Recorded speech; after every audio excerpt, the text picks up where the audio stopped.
Hello, I'm Emily Angwin in Doha. These are the headlines on Al Jazeera. Russian President Vladimir Putin has admitted for the first time that the Wagner private military company has been funded by the government. He said the group has been given $1 billion of government money in the past year. He's also thanked top military commanders, including Defence Minister Sergei Shoigu, for their actions during a short-lived mutiny by Wagner troops over the weekend. Meanwhile, the man behind the mutiny, Wagner leader Yevgeny Prigozhin, has arrived in the Belarusian capital, Minsk. He's struck a deal with the Kremlin to live in exile, but his military company will be disbanded.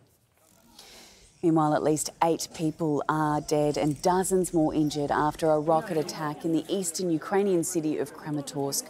2 missiles hit a popular dining area in the city centre.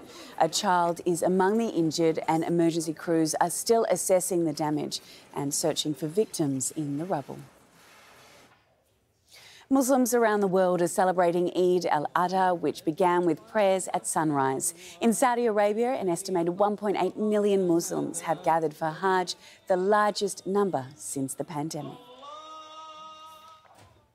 Smoke from Canadian wildfires is once again threatening cities across the United States. Visibility and air quality has been severely reduced in Chicago, which, along with parts of Illinois, lower Michigan and southern Wisconsin, currently have the worst air quality in the United States.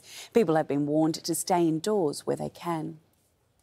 Still in the US, and former President Donald Trump has repeatedly condemned a criminal case against him that alleges he kept hundreds of classified files after he left office, calling it a witch hunt and even election of interference. But now an audio recording seems to contradict his claims.